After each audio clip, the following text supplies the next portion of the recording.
Not picking the right credit card is a huge fear for a lot of people going into travel points. It's a double edged sword because a lot of people have a fear about it, and a lot of people make mistakes when it comes to picking credit cards. And that's what we're going to be talking about today.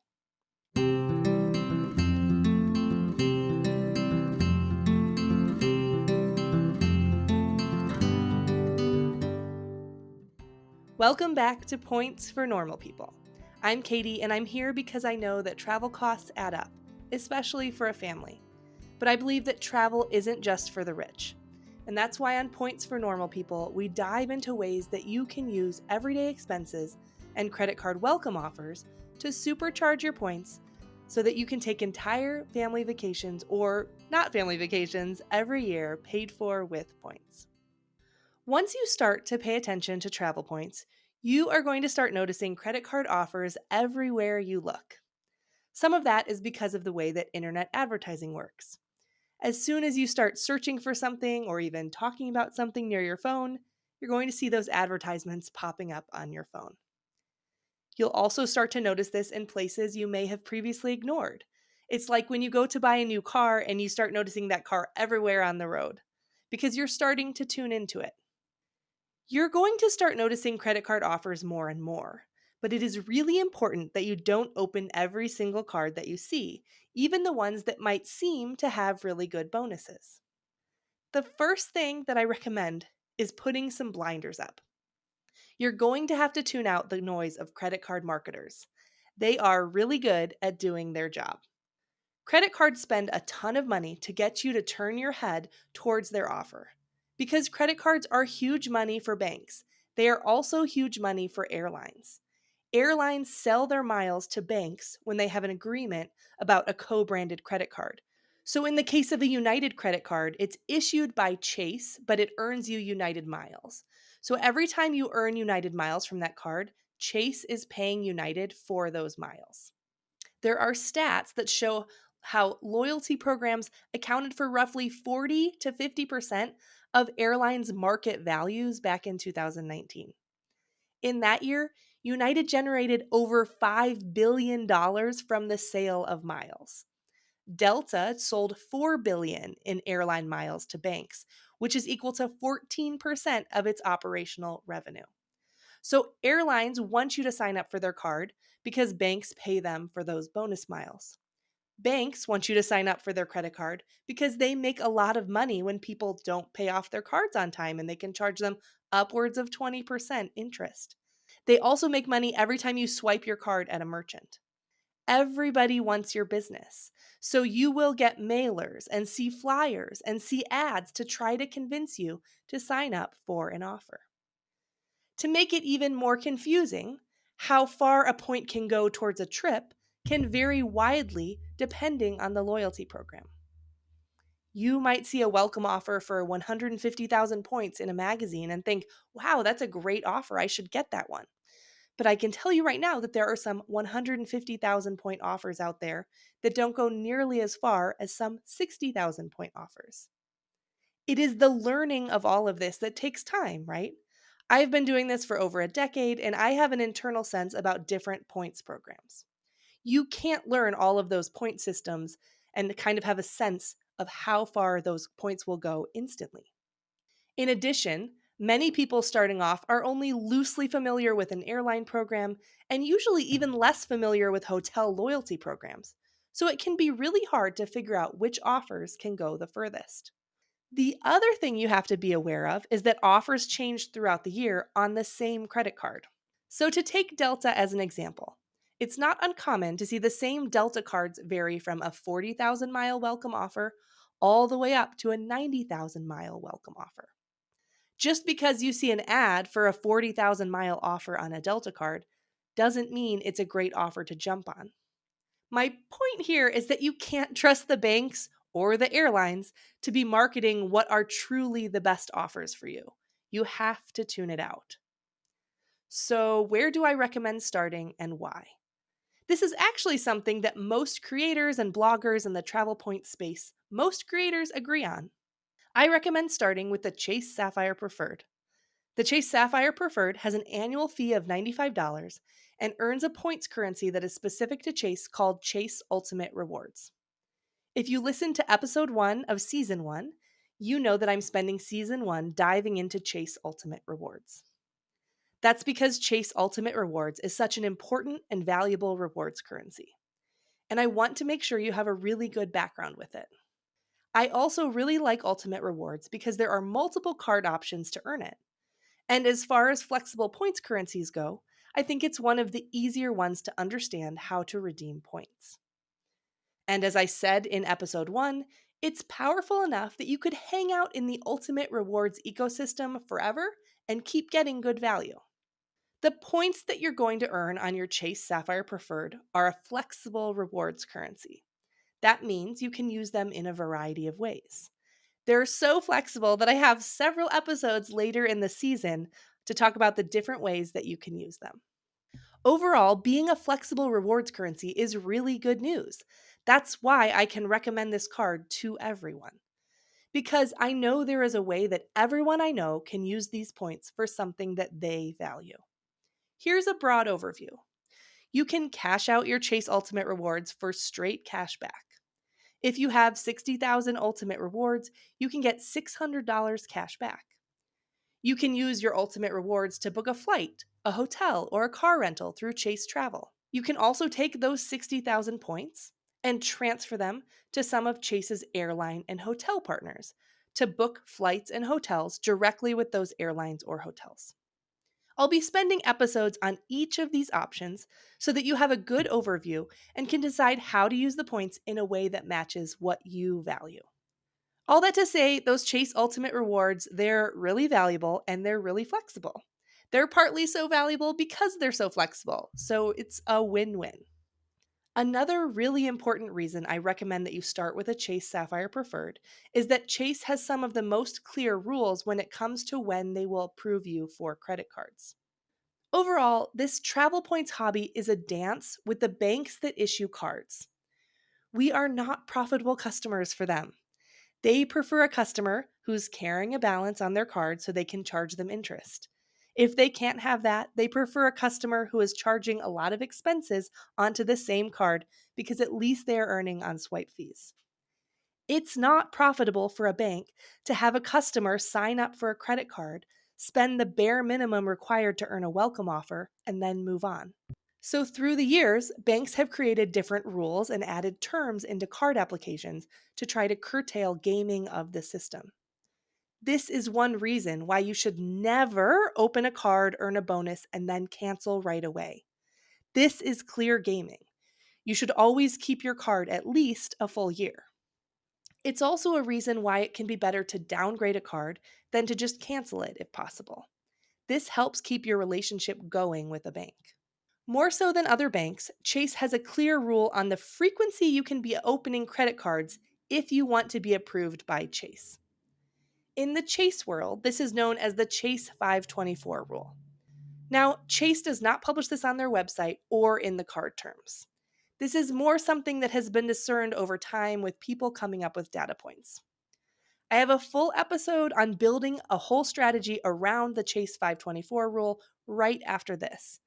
I wanted to keep it as a separate resource because I get a lot of questions about 524, and I want to be able to point people to that direct podcast episode.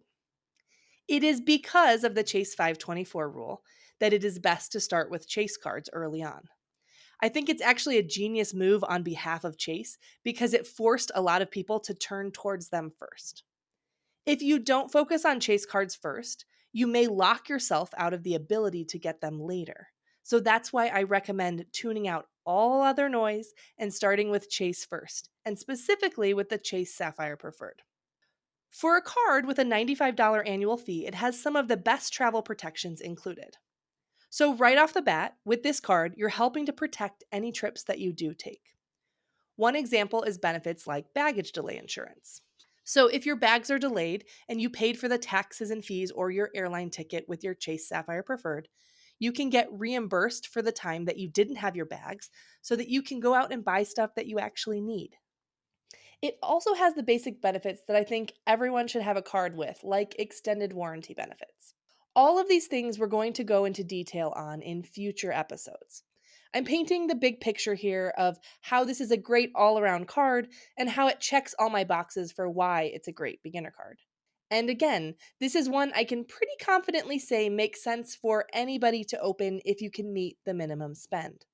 The welcome offer on this card is pretty steady and for years and years was the same. I don't want to say the welcome offer on this episode because if I do, it will probably change and be outdated. I will put a link in the show notes with more information and a link to whatever the current offer is. This offer does sometimes change, but as a general rule, I don't recommend waiting to start opening cards until you see an elevated offer or a limited time offer. That's because you'll earn more by just regularly opening offers than by always waiting for an elevated offer. And I can tell you that with Chase, typically if they do raise an offer, they will match that offer if you applied at a lower one if it goes up shortly after you had applied for a lower offer. If this happens to you, you just need to send a secure message to them to ask to be matched to the current better offer.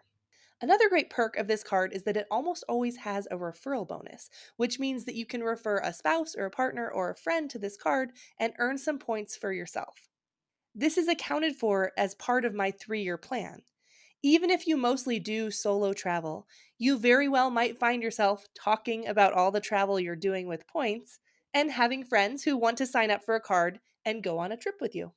Now, how much do you have to know about the points system before you apply for a card? I think it can be tempting to want to wait to open a card until you feel like you understand everything. But one thing I would encourage you to do is just open a card, one card, and see how it goes from there. If you open a card today, you have 3 months where you're doing your spending to learn more before you're even going to have your bonus. You already have 3 months built in the time that you're doing your minimum spend, where you can continue to learn more. I have a few quotes and stories I'm going to read from people who sent me messages about this very thing. So, one person sent me this message on Instagram in reply to something that I had posted and had been talking about in my Instagram story. And she said, "Yes, yes, yes, start somewhere. I waited 8 to 9 months thinking I needed to learn everything first. I wish I would have just tried one card." So she said she waited 8 or 9 months while she was trying to learn. That's significant. That's 3 cards if you're opening one card every quarter for your regular everyday expenses. That's a few $1,000s in travel that she could have had just by starting sooner. I have another story from someone who said this in my Facebook group, who also essentially said, "I wish I had started earlier." She wrote, "I heard about credit card points a decade ago, but I thought it was too good to be true." That's a lot of us, right? It seems too good to be true. She went on to say that she had just intentionally started 2 years ago. And at first, she just dabbled with booking Hyatt places with her Chase Ultimate Rewards, and she was pretty happy with that. But she posted this in the group because she had just finished booking her first really big trip with points. It was a trip to Hawaii that she had planned, and she paid for the flights and 10 nights of lodging with points for her whole family. I hear that so often from people saying, "Man, I really wish I would have started right when I heard about this." So if that's you, if you've just heard about this and you're just getting started, I encourage you to just pick a card and sign up and continue learning while you're earning your bonus. Again, my top recommendation for a card to start with is the Chase Sapphire Preferred. It fits right in with this podcast season 1 because we're going to be going over all the things to help you learn all the things about how to use the points and the benefits of this card. Your action step today might seem like a big one. If you aren't currently working on a spend for a credit card, I encourage you to start working on one. If you're brand new to points, like I've said, Chase Sapphire Preferred is my top recommendation for pretty much everybody. If you've already had the Chase Sapphire Preferred, refer your partner or spouse to it if they don't already have their own. If you're already beyond that, I recommend you go to the show notes and read my 3-year plan. In that post, I explain my whole methodology so it's easy to adapt if you're partway through it and you can see that you've done some of it. You can see in order the cards that I would recommend over your first 3 years. A lot of people think that there's a lot more personalization to credit card strategy than there actually is. After advising literally thousands of people on credit card strategy for travel points, I realized it's a pretty similar strategy for almost everybody. For the vast majority of people, the same credit card strategy works pretty well. I think that that's really good news because it means we're not recreating the wheel for every person that comes along with an interest in points. There's a really solid strategy that works for almost everyone. And that's exactly what I put into my 3-year plan. I took my 13 years of personal experience with points and my 6 years of professionally advising people on how to earn and redeem points and made a plan that everyone can find value in and that's easy to follow and easy to sustain. Because that's my big purpose here. I want to break this down into the absolute easiest ways to earn and redeem points. You don't need to recreate the wheel with your strategy. If you want to, you can. You can absolutely DIY your strategy. But if you want a solid, proven plan, follow my 3-year plan. For those who want to DIY a plan, I will also leave a link to my best offers page on my blog. And this is where I do put any offers that I think are notable, especially limited time offers. I also want to mention that on my best offers page and on my blog, I do my absolute best to truly include the best offers, whether or not they earn me an affiliate commission. So sometimes I have affiliate offers for cards that just don't match the best offer that's out there. And so I will do my best to substitute in whatever link I find that is truly the best offer out there, even if it doesn't earn me anything, so that you know that you're getting the best deal when you're on my website.